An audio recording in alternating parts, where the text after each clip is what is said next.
রহমানির রহিম। আমাদের বর্তমান যে নির্বাচন কেন্দ্রিক যে শরিয়া ভিত্তিক সরকার গঠন হবে কিনা এই বিষয়টা নিয়ে আমাদের সমাজে বর্তমানে খুবই আলোচিত একটা বিষয়। একটা দল, আমাদের একটা ইসলামপন্থী দল অন্যান্য ইসলামপন্থী দলদেরকে দল থেকে বের করে দিয়েছেন অথবা নিজেরা বের হয়ে গেছেন। মূল তারা প্রতিপাদ্য বিষয় যেটা তারা করেছিলেন সেটা হচ্ছে আমাদের একটি ইসলামের দলের নেতা অর্থাৎ জামাত ইসলামের আমির ডক্টর শফিকুর রহমান সাহেব, তিনি নাকি বলেছেন যে আমরা শরিয়ার মোতাবেক কোনো আইন পরিচালনা করব না। আসলে দেখেন, তিনি এটা কিভাবে বলেছেন বা আমরা কিভাবে বুঝেছি সেটা একটু ভিন্ন পরিসরে বুঝি। শরিয়া ভিত্তিক যদি আইন বাস্তবায়ন হয়, সর্বপ্রথম যারা মান্য করতে পারবে না তারা হলো আলেম, বড় বড় আলেম, বড় বড় পীর সাহেবগণ। তারাই শরিয়া ভিত্তিক আইনটা তারা মান্য করতে পারবে না। শরিয়া ভিত্তিক আইন বাস্তবায়ন হলেই তাদের অনেক ইনকাম, তাদের অনেক সিস্টেম, তারা ঝামেলায় পড়ে যাবেন।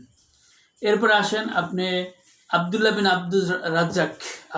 আব্দুর রাজ্জাক, এই বিশেষজ্ঞ বা বিজ্ঞ প্রাজ্ঞ, যদিও বয়স অল্প বয়স, ইসলামিক স্কলার, তিনি যে আমাদের কি পরিমাণ ক্ষতি হতে পারে সেই বিষয়গুলা, ইসলামী রাষ্ট্র বা শরিয়া ভিত্তিক রাষ্ট্র কায়েম ঘোষণা দেওয়ার সাথে সাথে কি পরিমাণ সমস্যায় পড়তে পারে একটা রাষ্ট্র, এবং বিতর্কতভাবে নিজেরাই আবার ওই ইসলামী শরিয়া সরাই দেওয়ার চেষ্টা করবে, এই বিষয়ে তার এক জোরালো বক্তব্য আছে।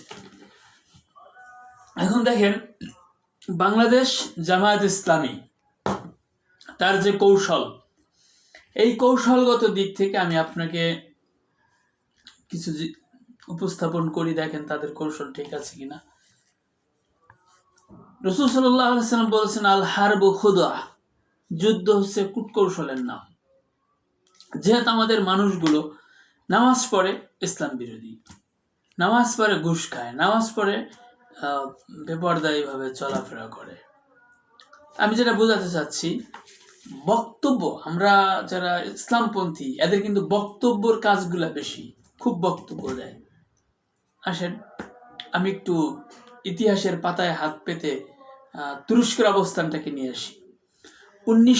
আপনারা অটোমান সাম্রাজ্য সম্পর্কে সবারই ধারণা আছে।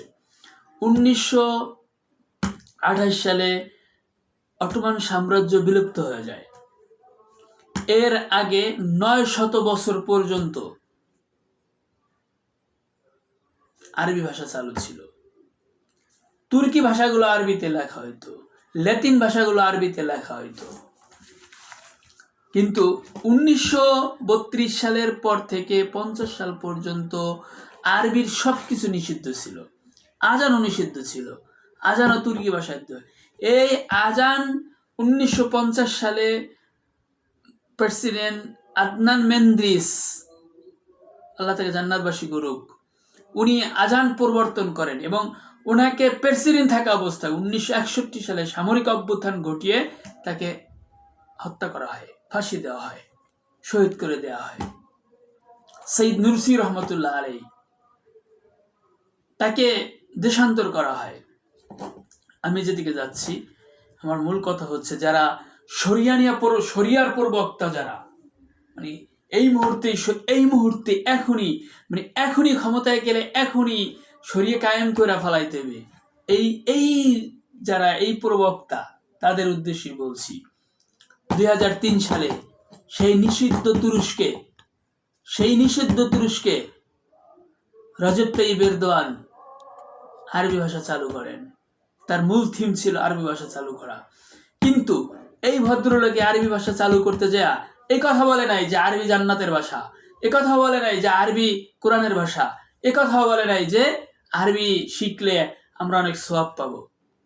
তিনি জাতির উপরে রিসার্চ করে তিনি একটাই কথা বলেছেন যে আরবির সাথে আমাদের নারীর সম্পর্ক আছে, নারী মানে আত্মার সম্পর্ক আছে।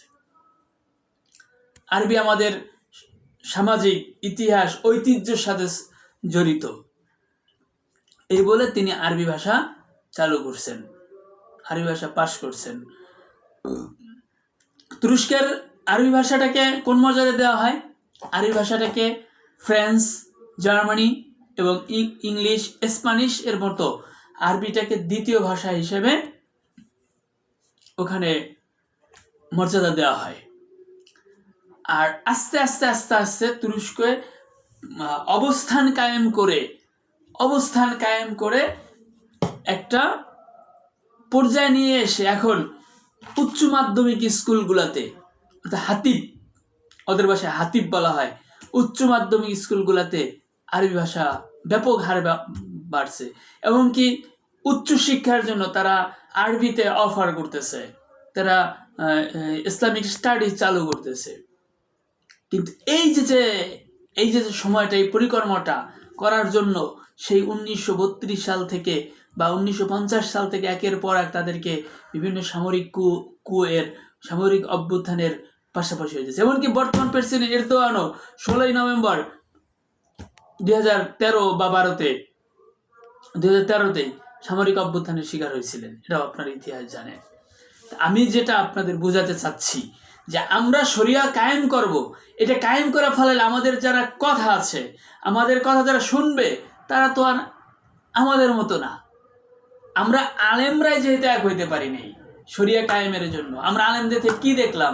কেউ পায়ে ধরে চুমা দেয় মহিলাদের, কেউ আজকে দেখলাম আবার প্লেটের সাথে টাকা দিতেছে, তাও মহিলাদেরকে। হ্যাঁ, আমরা আরো কি দেখলাম যে জামাত ইসলামের বিশাল মহিলা মিছিল বের হয়েছে, এবং আমরা এটাও দেখেছি যে চরমনের ছোট মহিলা মিছিল বের হয়েছে।